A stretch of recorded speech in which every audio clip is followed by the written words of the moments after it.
sebenarnya untuk tema hari ini berbicara tentang integritas, membangun integritas di perguruan tinggi. Ini adalah tema yang bagus, sangat menarik. Hanya saja saya agak sedikit takut dalam arti bahwa di sini saya sebagai dosen adalah orang Civitas Akademika di kampus saya. Saya juga tidak sadar mungkin beberapa kali saya bisa melakukan suatu bentuk korupsi, baik itu korupsi ketika saya mengajar, ketika saya memberikan materi, atau korupsi yang tanpa saya sadari kalau itu terjadi. Jadi sebenarnya ini sedikit sebenarnya membuka jati diri kita sebagai dosen ya. Jadi maaf, saya ramai banget ya. Jadi untuk judul ini saya sedikit mengatakan kepada Pak Beni, ini kebetulan mirip dengan tulisan saya di disertasi saya nanti. Saya coba mengkritisi perguruan tinggi, sistemnya, tetapi berbicara korupsi saya agak sedikit, bukan berarti saya tidak memiliki integritas, tetapi terkadang integritas itu namanya manusia ya, kadang bisa berubah, kadang tidak bisa konsisten karena emosi, karena lingkungan, atau karena pikiran. Jadi berbicara soal integrasi itu terkadang agak sulit, apalagi ketika kita dalam kondisi berhadapan dengan orang lain dalam suatu keadaan. Jadi jujur menulis ini saya sedikit melihat apa yang saya kembali lagi ketika saya ngajar, pasti ada yang salah, pasti saya mungkin secara tidak sadar melakukan korupsi dalam arti yang umum, saya mengambil hak anak-anak ketika mungkin saya tidak mengajar secara full, atau apalagi ditambah banyak pembelajaran secara daring ya. Baik. Gimana Bapak? Alhamdulillah ini PPT-nya sudah muncul. Oke, iya, siap. Judul saya di sini cepetan masuk. Enggak bisa besar ya Bapak ya? Enggak lompatin lah, cuma cepet masuk. Aku masuk umur 6.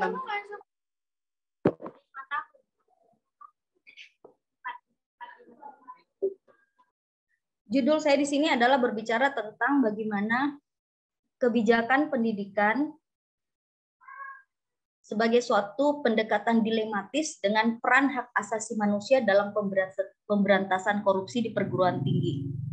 Di sini saya mengambil judul ada kalimat dilematis karena di sini ada sesuatu yang akan coba saya, dari subjektif saya ya, pikiran saya, bahwa ada sesuatu yang membuat kita menjadi dilema ketika ada suatu kebijakan di dalam sistem pendidikan kita yang mengharuskan kita takutnya terjadi indikasi mengarah ke bentuk-bentuk tindakan-tindakan korupsi seperti itu.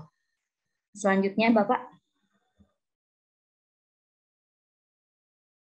Di sini saya akan melihat korupsi dalam perspektif hukum, dalam perspektif hak asasi manusia, dan dalam perspektif sosial. Bisa diganti Pak? Next Pak.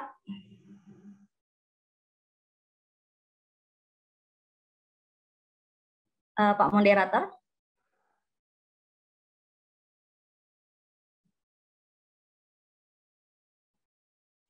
Pak moderator bisa di next materi saya? Oke.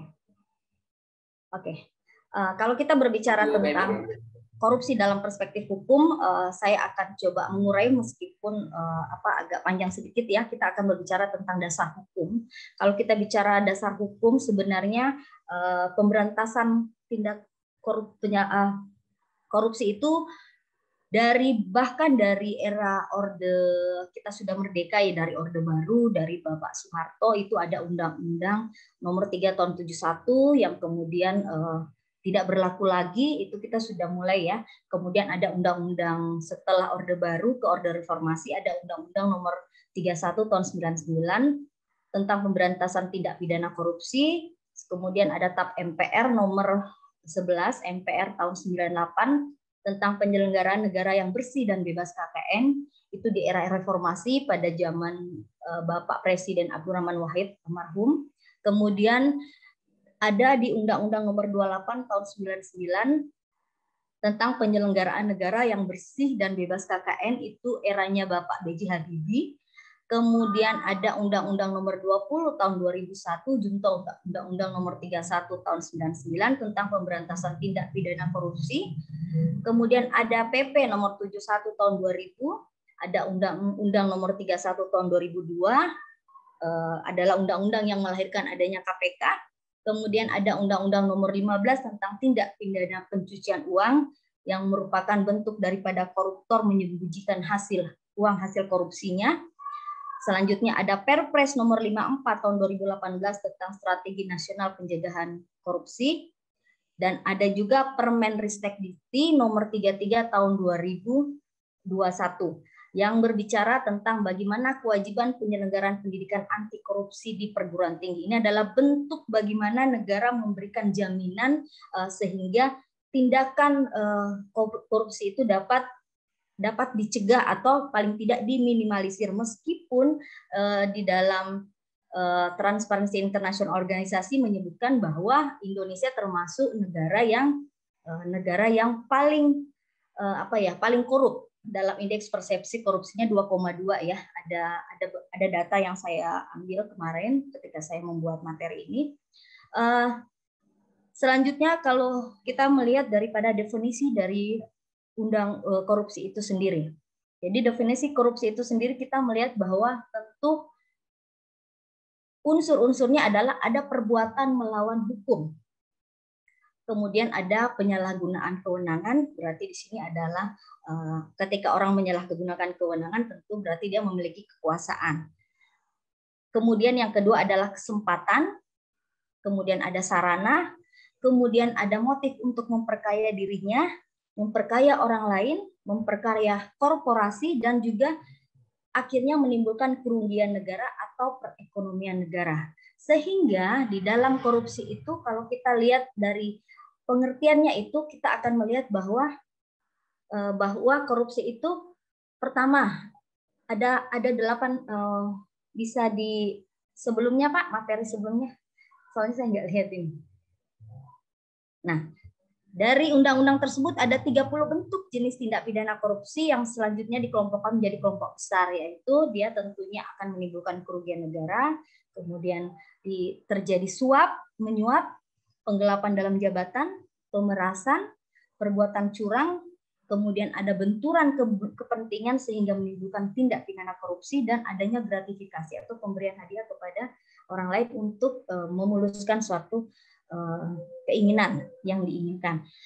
Selanjutnya,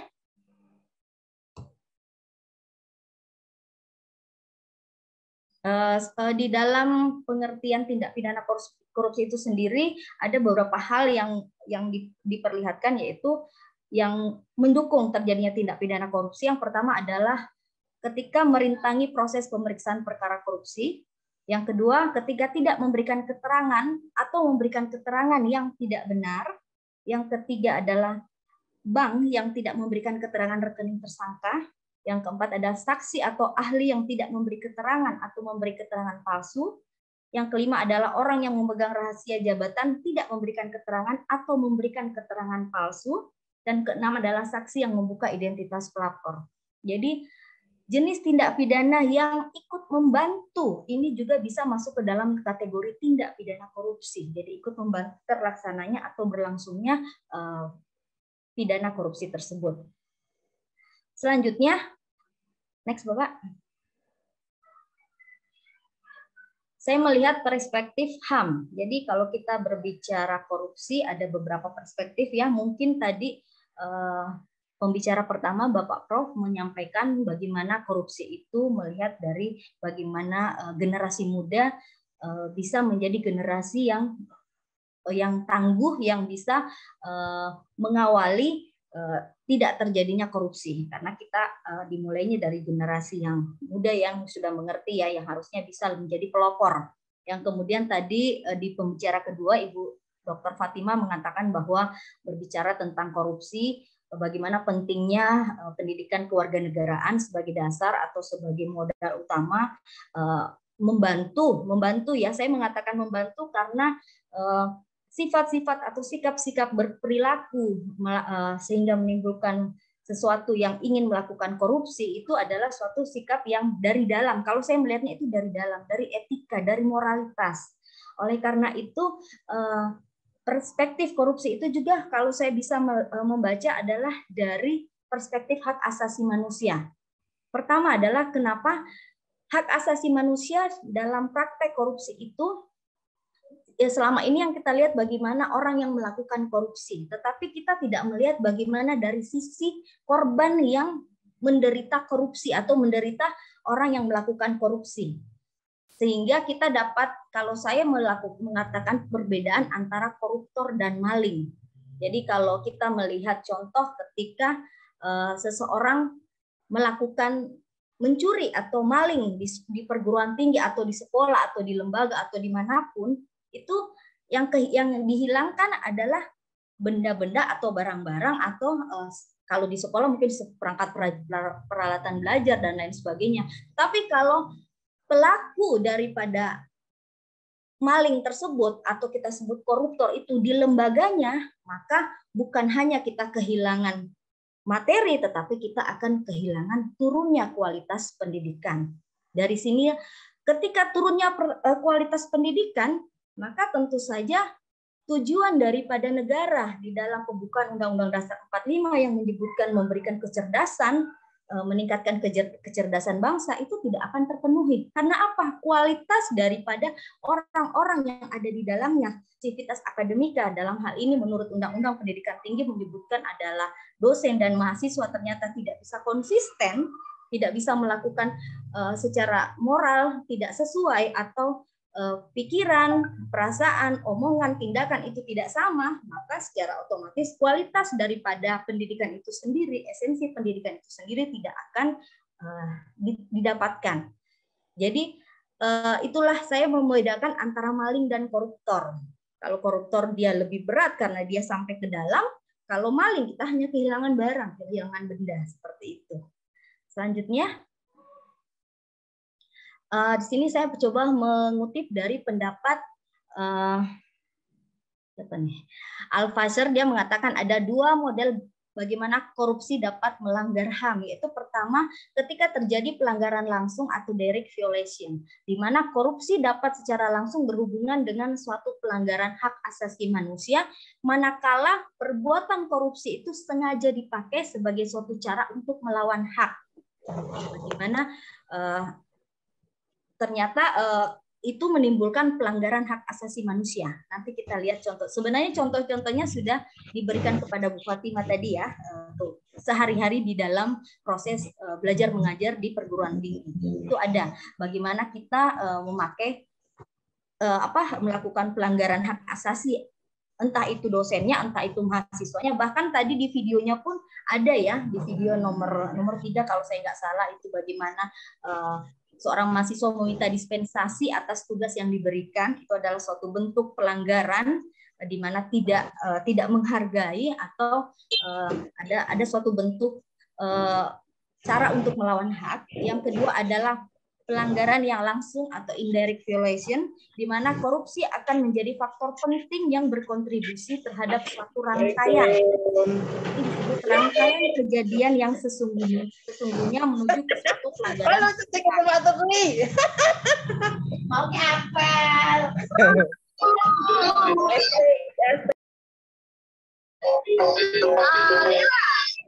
Mohon maaf, ini Pak Moderator mungkin bisa di. Iya. Minta tolong untuk panitia. Ya, sudah, silakan Bu Femi. Ya.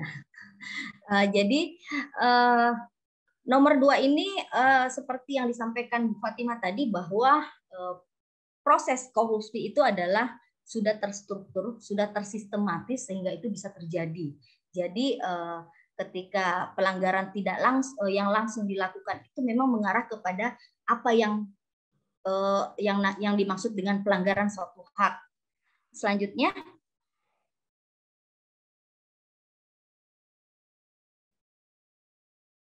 Pak. Ya, oke. Itu dari perspektif HAM. Selanjutnya saya melihat lagi korupsi dalam perspektif sosial. Di sini kalau saya melihat korupsi dalam perspektif sosial, jadi saya tidak melihat lagi bagaimana korupsi itu dalam konteks pengertian korupsi di dalam undang-undang, tetapi korupsi dalam arti sesuatu yang terjadi yang merugikan orang lain, yang kemudian merugikan orang lain dan menguntungkan dirinya sendiri.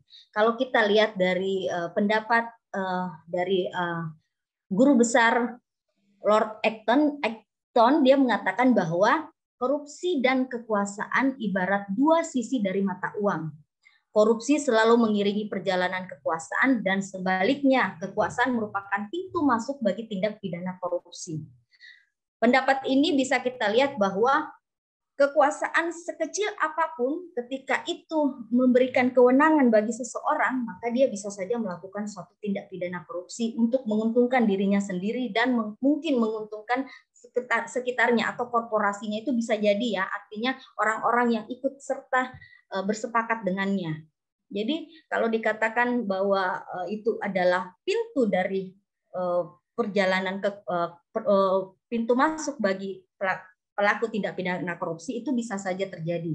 Jadi kalau saya melihat bahwa manusia secara manusiawi, kalau saya lihat manusia secara manusiawi adalah bagaimana manusia itu adalah makhluk yang tidak pernah puas. Makhluk yang tidak pernah puas akan apa yang dicapai, pasti sudah ingin satu lagi.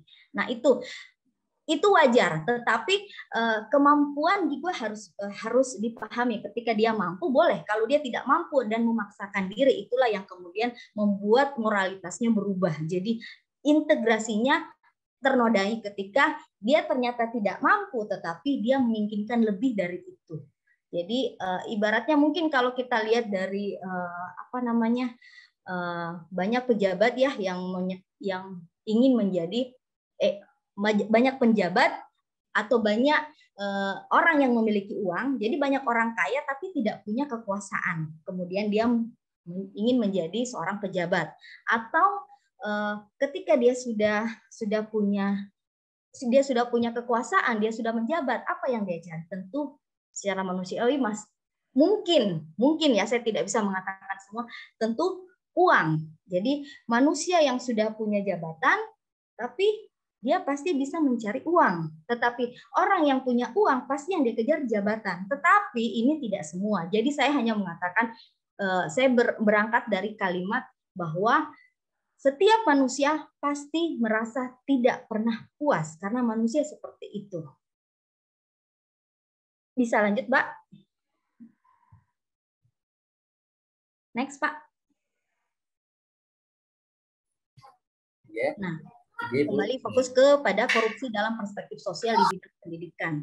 Kalau di bidang pendidikan, sekali lagi, yang bisa menjadi aktor di dalam tindak pidana korupsi tentunya kalau di bidang pendidikan, di suatu lembaga pendidikan adalah Sivitas Akademika, atau itu adalah masyarakat akademik yang terdiri dari dosen dan mahasiswa. Itu sesuai dengan Undang-Undang Nomor 12 Tahun 2012 tentang Pendidikan Tinggi yang menyebutkan bahwa Sivitas Akademika atau masyarakat akademik adalah terdiri dari dosen dan mahasiswa. Tentunya ketika mahasiswa ataupun dosen melakukan suatu tindak pidana korupsi, tentu tujuannya pun berbeda, tidak sama. Nah, ini kemudian terlihat dari bagaimana cara kita membangun supaya tidak terjadi tindak pidana korupsi itu. Tentunya itu terangkum dari bagaimana keluhuran budi baik bagi mahasiswanya maupun dari dosennya, di mana keluhuran budi itu terangkum dalam suatu norma. Norma itu ada norma agama, ada norma sosial, dan juga ada norma hukum. Next, Bapak.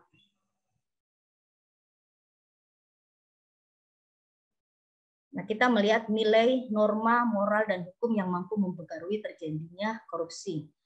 Kalau kita berbicara nilai, tadi juga sudah disampaikan ya, saya menyimak apa yang disampaikan Bu Fatimah, bahwa nilai itu berkaitan dengan harapan, cita-cita, keinginan, dan segala sesuatu yang pertimbangan internal dari batin, dari batinia. Sifatnya abstrak dan hanya dapat dipahami dan dimengerti dan dihayati. Jadi tidak kelihatan.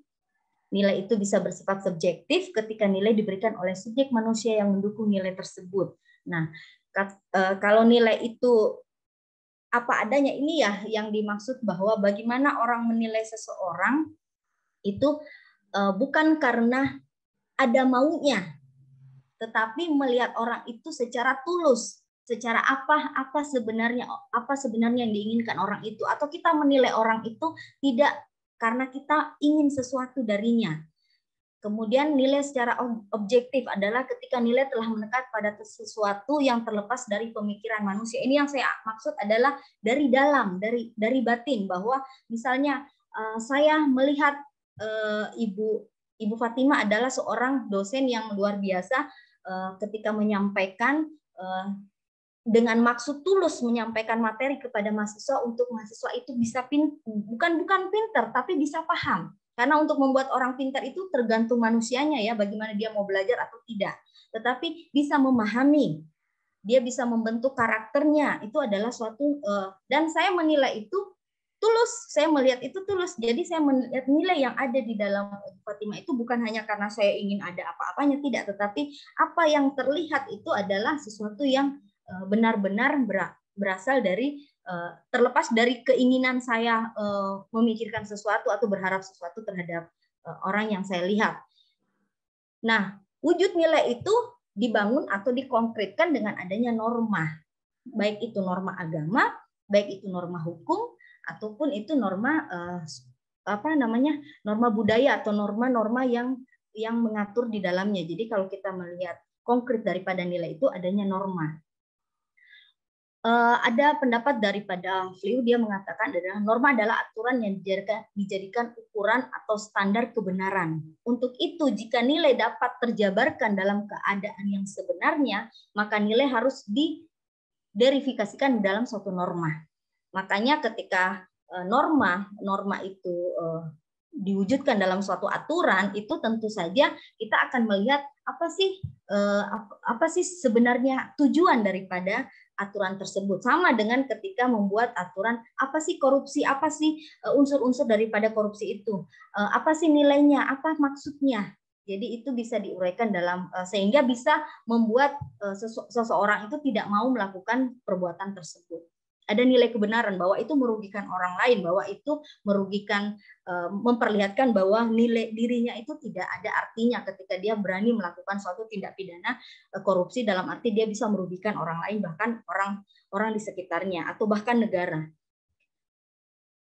Jadi ada norma, nilai dan norma berkaitan erat juga dengan moral dan etika, yang mana moral mengandung integritas dan martabat pribadi manusia. Inilah yang saya sebut bahwa moral itu berasal dari integritas. Bagaimana orang konsisten dengan apa yang diucapkan, apa yang di hatinya, dan apa yang dipikirkan, dan apa yang apa yang dilakukan. Jadi kita sebagai dosen di perguruan tinggi tentunya ketika mengajarkan sesuatu kepada mahasiswa, kita juga harusnya memang wajib mengimplementasikannya pada diri kita sendiri. Bagaimana diri kita juga ketika mengatakan bahwa mencuri itu adalah suatu perbuatan tindak pidana yang ada hukumannya dan dilarang, itu tentu kita juga tidak melakukan begitu. Jadi tidak boleh. Jadi itulah yang disebut bagaimana konsistensi daripada apa yang ada dalam diri kita, itu disebut integrasi. Moralitas adalah kualitas. Nah, bentuk daripada integrasi itu kan berasal dari moral. Itu adalah kualitas dari perbuatan manusia yang tentunya berkaitan dengan apa yang baik dan apa yang buruk. Ketika kita sudah memiliki moral yang baik, tentunya akan terlihat, kemudian akan menjadi pembuktian kualitas. Bagaimana kualitas orang itu dilihat dari moralitasnya. Baik, selanjutnya. Ada moralitas subjektif, adalah suatu moralitas yang ditentukan dan berkaitan dengan pandangan subjek individu dalam hubungannya dengan perbuatan yang dilakukan.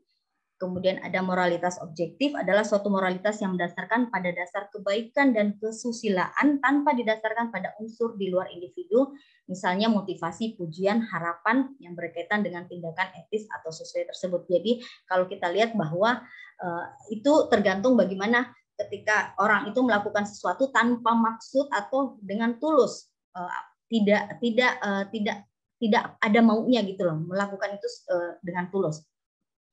Korupsi di perguruan tinggi. Pendidikan adalah suatu hal yang penting yang harus dipikirkan oleh negara sebagaimana yang telah dijamin. Jadi kalau kita melihat pendidikan itu merupakan hak asasi bagi warga negara.